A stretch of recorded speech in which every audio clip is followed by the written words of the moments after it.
As we all know, IRCC has been taking extremely long after having issued your P1 as a Portal 1 and then your Portal 2 and then your eCOPR. The difference between this period of time can result in a lot of stress, a lot of anxiety, and a lot of times people have had to travel even after they have received their Portal 2.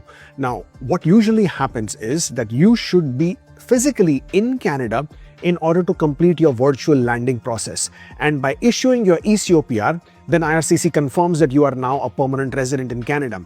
And therefore, in order to complete the whole virtual landing process, your being physically present in Canada is essential.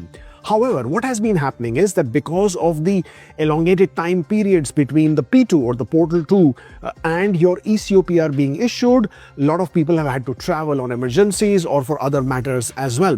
And sometimes this period of time has gone approximately even 2 to 3 months.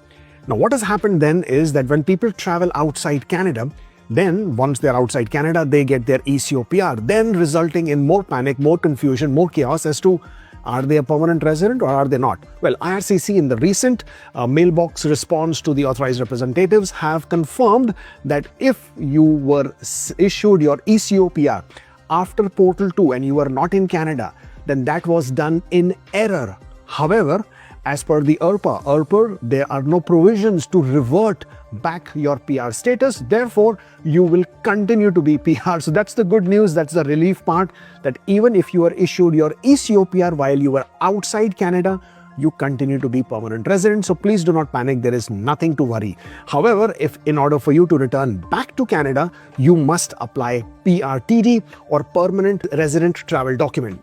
So therefore, the word of advice is that if you are amongst the P1, P2s and eCOPR periods, and I hate these P1, P2s, but that's how everything is now come to known as, then the advice is do not travel if you can help it. Postpone your travel if you can. Keep your any travel plans to after you have received your eCOPR so that you can then travel peacefully. However, if you've already been issued your eCOPR while you were outside Canada after your P2, then in that case, you don't need to worry. You are still a permanent resident. Travel with your PRTD and there will be no issues at all. The credit for this image goes to Tamara Mosher, who is a lone immigration lawyer.